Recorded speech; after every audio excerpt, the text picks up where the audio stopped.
is Spain with 17, 1-7. So, you see, something like that. And what happens in the middle, and where is the rest of the world?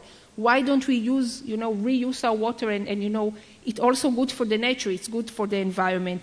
So water is one thing that we are very passionate about, and we are really trying to cooperate in that field with other countries as well. Now, agriculture, I want to tell you a very quick story. When Israel was established in 1948, we had the population of 6 lakh, and I'm not mistaken, 600,000 people. That was the population of our country. And at that time, 65% of those 6 lakhs, they were farmers. And still, they could not provide enough food for the whole population. My parents tell me that when they had to go, to buy eggs, to buy milk, they had to use those coupons, and that's how they lived in the 50s in Israel. And I'm running very, very quickly to today. Today in Israel, we are about 7 million people, which is 70 lakhs, right? 70 lakhs. Only 2.4% of our people are farmers. From 65, it dropped down to 2.4, and still most of what we grow goes to export. We don't need that much. So today in Israel, the agriculture is no longer agriculture. We call it agrotech because it's agrotechnology. It's all about technology. It's drip irrigation that was invented in Israel, by the way, that is completely automized and computerized. And we have greenhouses and everything, the temperature is... So I don't want to start going into this agricultural lecture, but I think that there is a lot that we did in the agricultural field that can really influence the world.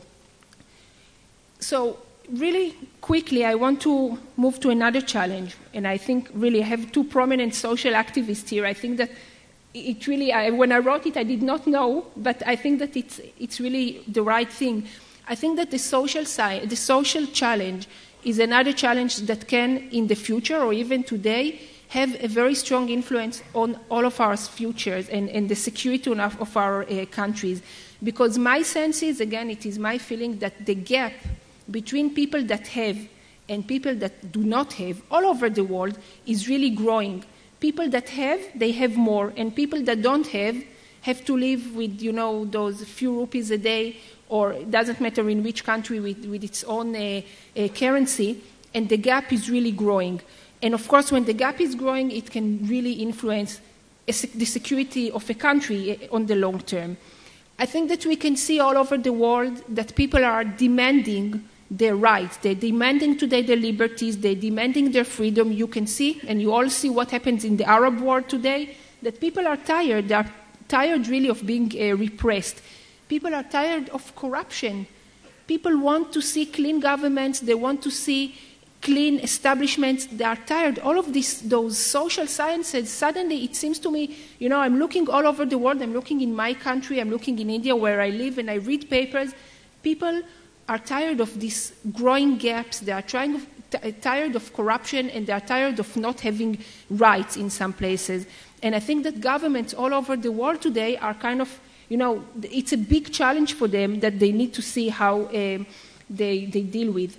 And maybe the last challenge that I want to mention very briefly, and I think it is very much connected, is the education challenge. And if we're talking about education, we all know that education is the key to success, and we all know that education is not only a question of the government. We cannot always blame just the government. We have to take responsibility as a family, as a community, for the education of our children, to make sure that there is no illiteracy. We live now on the 21st century. It doesn't make sense that there are still children that they cannot read. They cannot do something very elementary. So how can they find any future if they cannot? I'm not even talking about using a computer, but they cannot read and write.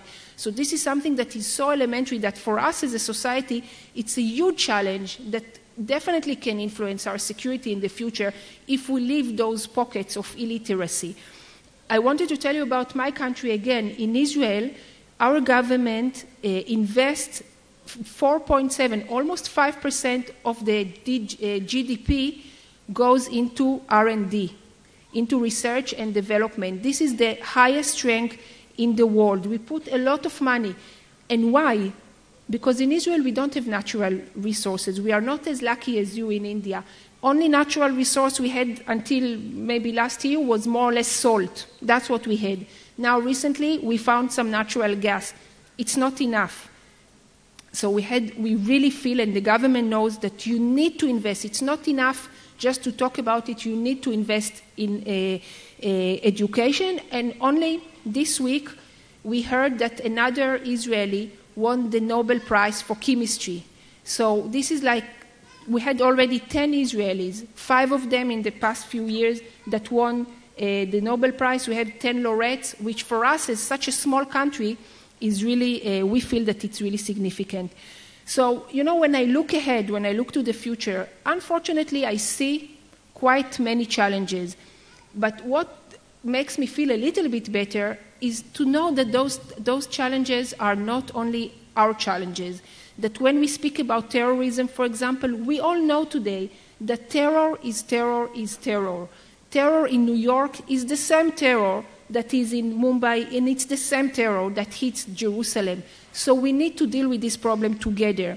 And if we're talking about economic issues, if we're talking about agriculture, if we're talking about water, about sustainability, about social issues, these are all global problems. And if we keep thinking that this is, we all only think in our small quarter and we don't cooperate, this is going to influence. It's going to come back to us in a few years, and it's going to be much more severe. So for us, we see India as a very strong partner. We see India as a country that we can share many of those challenges with, and we can share the solutions. We can work on the solutions together in each and every one of those fields.